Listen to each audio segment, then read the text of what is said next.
The mercenaries of the Orion Arm were known for their ruthlessness. Entire planets had fallen under the heel of their boots, and regimes were built or dismantled based on their allegiance. Comprised of the most dangerous species ever to weaponize their own evolution, they laughed at resistance. For decades, they operated without fear. Their pride was absolute. To them, a contract was a conquest waiting to be collected. So when word spread of a rebellion on Terran 7, no one hesitated.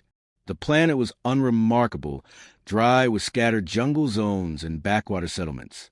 Intelligence reports described light resistance, mostly native species supported by humans, primitive, barely post-industrial by galactic standards, and poorly equipped. The mercenaries saw it as easy credits. The landing fleets met no resistance. Their command posts were established, patrols deployed, and checkpoints fortified.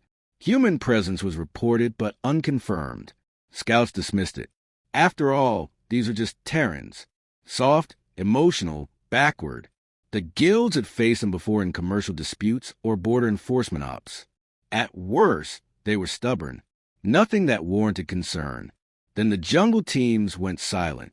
3 squads entered the Korean wastes, equipped with full drone coverage, thermal mapping, and orbital overwatch. The report stopped less than an hour in. No gunfire. No explosion signatures. Just nothing. All drones went dark. Overwatch saw static. Internal comms registered silence. Command labeled it a fluke. Equipment malfunction, weather disruption. They deployed another team. Heavier, better trained. Heavily armed. Same result. Panic didn't set in immediately. Mercenary doctrine discouraged emotion. But after the third team vanished, the whispers began. Subtle at first. Soldiers checking their gear 3 times. Commanders lowering their voices. Sentinels setting extra watches. Then came the 4th team, equipped with live-feed neurocams and body telemetry. They vanished within 10 minutes of ground contact. The last footage captured a shadow crossing the lens. No heat signature. No movement warning. Just a dark blur and a flat line. By the end of the first day, 17 mercenaries were unaccounted for. No bodies. No firefights. No explanation. The jungle became a no-go zone, cordoned off and bombed from orbit. Still, no human signals. No bodies surfaced. The jungle absorbed the fire and stayed quiet. Night fell. It began slowly, sensors failing, power fluxes, unexpected outages. Communications blacked out. Surveillance towers stopped responding. Guards went missing during patrol. Sentinels swore they heard whispers on the wind, laughter that echoed without source. Then a fire base manned by 40 mercs went dark. No distress signal. No attack warning. The next morning, scouts found only bloodstains and abandoned weapons. No bodies. No wreckage. Just a phrase etched into the central console in perfect galactic standard. You are not welcome here. The commanding officer demanded full withdrawal. The guild denied it. Pride. Money. Politics. Whatever the reason, reinforcements were sent. They never landed. The drop shuttles were hacked mid-flight. Guidance systems rerouted. Engines stalled. One slammed into a canyon wall. Another disintegrated mid-air. Survivors who managed to eject described systems locking. Overrides being bypassed. Controls responding as if someone else were flying. Their own tech used against them. The guild initiated emergency protocol and issued an open bounty. Any mercenary who could identify the threat and eliminate it would receive 10 million credits. Volunteers were scarce. A lone survivor stumbled into base. Half mad, missing his helmet. Soaked in blood. Not his own. He mumbled about shadows that moved like water, eyes in the dark, footsteps that never made noise. He said they didn't fight fair. They didn't fight at all. They studied us, he whispered. Used our habits, our formations, our blind spots. They made us kill ourselves. They're not soldiers. They're something else. He died an hour later. No wounds. No poison. Just silence. Command tried to evacuate. The LZ was mined. The mining patterns weren't standard. They were strategic, designed to funnel movement into a kill zone. Whoever did it understood mercenary tactics intimately. Every escape corridor was compromised. Dropships were targeted before even entering atmosphere. A message intercepted over open comms sent chills through the command staff. Stay. Just one word. Spoken calmly, without malice or emotion. A human voice. The entire command center went into lockdown. Officers armed themselves. Guards refused patrol duty. Dozens resigned on the spot. Some destroyed their own gear out of paranoia. One elite unit attempted a breakout. Veteran soldiers, cyber-augmented, trained in planetary siege warfare. They were found the next morning stacked in a perfect triangle, unharmed physically, but dead. Internal trauma. Heart stopped. No marks. One had clawed his own eyes out. Another had scrawled, "I saw them," in his own blood before expiring. The Guild declared Terran 7 compromised and ordered total retreat. The evacuation began under fire, but not from humans. Their own weapon systems had been reprogrammed. Auto turrets turned on them. Drones dived into transports. One gunship exploded in midair, detonated remotely by a trigger that didn't exist in its standard programming. The last shuttle off-world picked up an encrypted broadcast just before exiting the atmosphere. "We told you to leave." Not a threat, not a boast, a simple statement. Terran 7 was quarantined. The official report blamed environmental anomalies and insurgent sabotage. The Guild never publicly acknowledged what really happened. But mercenaries who'd served or never spoke of it. Some retired immediately. Others vanished. Rumors spread. It wasn't just one human. It wasn't a battalion or a task force. It was a single unit. Special forces. Unlisted. Unregistered. No insignia. No confirmed kills. No media. No records. They didn't need numbers. They needed fear. And they got it. In the years that followed, mercenary guilds quietly amended their protocols. If a contract involved proximity to Earth or human-affiliated operations, risk ratings were raised. Certain planets were labeled human-touched and declared off-limits. Some factions created entire divisions trained to detect human presence, though none succeeded. When a guild member once bragged about surviving Terran 7 in a station bar, he was found dead 3 hours later in his quarters. No sign of forced entry. A knife, non-native to the station, embedded in the console. A phrase carved into the wall beside it. "Tell no lies." Other mercenary factions began whispering of similar encounters. Unexplained losses. Elite units failing. Entire teams erased with no evidence.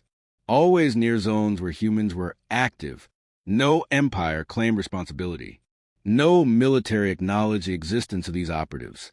Human governments denied involvement, but their silence spoke volumes. A new term emerged in black site communication channels. Phantoms. Not official, not real, but universally feared. Some believed they were genetically modified. Others swore they were AI. A few claimed they weren't human at all, just monsters shaped like them. The mercenary guild known as the Volcari Blades accepted a contract on the border world of Denvar Prime, a cold, mineral-rich colony system undergoing unrest. The local corporate authority had lost control of 2 mining zones and suspected off-world incitement. Human elements were flagged. The Volcari assumed it was standard planetary rebellion, an easy chance to display force and secure payment. Initial operations were routine. Rebel groups were isolated and disarmed, infrastructure reclaimed, and riot suppression units deployed. Within days, Denvar's orbit displayed a familiar pattern of compliance. Surveillance logs showed sporadic resistance, but no coordinated military threat. The Volcari commander declared operational success and began preparing for withdrawal. Then the shipments disappeared. Convoys traveling from Zone 7 never arrived. Escort teams reported normal progress, then vanished without follow-up. Satellite pings returned blank. No crash sites. No debris, just silence. A scout drone launched to investigate disintegrated 3 minutes into atmospheric entry, its last transmission showing static, and then a brief visual of a figure standing unmoved on the ridge. A figure wearing no exosuit, registering no thermal reading, and standing in -40 degrees Celsius. The Volcari dispatched a rapid response unit to recover the missing personnel. They never returned. Biomonitors showed elevated cortisol levels, sharp temperature drops, and in flat lines with no signs of trauma. Comms replayed a faint sound just before failure, ticking like a clock, then a sharp exhale. The command post ordered a security lockdown. Power surges and data losses began. Automated defenses looped incorrect targeting data. Surveillance feeds rewound themselves, displaying 5-minute segments of footage on endless repeat. Technicians were forced to disconnect systems manually. One reported that the footage wasn't looping. It was actively being rewritten, displaying sequences that hadn't happened. The captain of the Volcari ship Scaleblade attempted to initiate planetary bombardment. The targeting array misfired. The ship's fusion core destabilized, locking into a cascading loop that required emergency shutdown. Diagnostics showed external interference, no known vector. Ship AI logs displayed one anomalous message inserted between status codes. Not yet. It wasn't long before internal cohesion began to crack. Squads began moving without orders. One platoon self-deployed to the wilderness, claiming command had sent them. Command had not. None returned. The supply officer sealed the armory and requested off-world evacuation. The request was denied by the guild board, citing mission integrity and insufficient hostilities. They hadn't seen the footage. A fragment of corrupted data from a combat helmet was decrypted. It showed an engagement in the ice fields, where a Volcari unit moved in formation, then went rigid all at once. No attack, no contact. One by one, they turned and fired on each other. Not like a fight, like puppets obeying unseen commands. Their final expressions showed no panic, just blank compliance. Medical analysis showed they had no neural inhibitors, no foreign implants, no drugs, nothing. They just obeyed something else. A single name appeared in their final data burst: Specter Cell. The guild dismissed it as superstition, then scrubbed the name from all records. But whispers began traveling through the mercenary ranks. Veterans recognized a pattern: ghost ops, psychological suppression, non-lethal domination, Deathworlder protocol. New orders came down. Volcari units were to abandon forward positions and consolidate. They found their routes cut, not by force, but by engineering. Tunnels collapsed with surgical precision. Bridges failed without signs of detonation. Fuel lines were drained and rerouted. They weren't being attacked. They were being herded. When a squad finally encountered a human operative, it was accidental. A sharpshooter perched alone on a ridgeline. Armor matte black. Helmet faceless. No insignia. They opened fire without warning. 17 shots. 0 hits. The target vanished. Moments later, one soldier dropped to his knees, choking. The others turned to help, only to find their weapons inoperative. Ammunition melted inside the magazines. Communication links emitted a single signal: "You're out of time." The Volcari commander issued a sector-wide retreat. Their ships refused liftoff. Landing gear had been sabotaged. Fuel cells leaked radiation. Navigation controls were locked with unfamiliar code. Terran code, encrypted in ways no system could trace. Attempts to wipe the system initiated fail-safes that activated internal lockdowns. A detachment of engineers attempting to bypass the block found their hands sliced open, not by blades, but by monofilament wire rigged into control panels. Invisible, precise, deadly. One engineer bled out before help arrived. His blood pooled into a shape on the floor. 3 circles nested within a triangle. No one could identify the symbol. Then came the voice. Every comm, every speaker, every HUD lit up with a single audio feed, 6 seconds long. A voice, filtered and mechanical, saying, "This is your only warning." The effect was instant. Panic rippled through the base. Officers tried to contain it, but several soldiers refused further orders. One detonated his own supplies and declared the sector cursed. Others simply walked into the wilderness, leaving their gear behind. The Volcari High Council authorized orbital extraction. External shuttles were diverted. Crews reported mechanical interference and auto-return overrides. An attempt to bring in a neutral contractor ship resulted in destruction.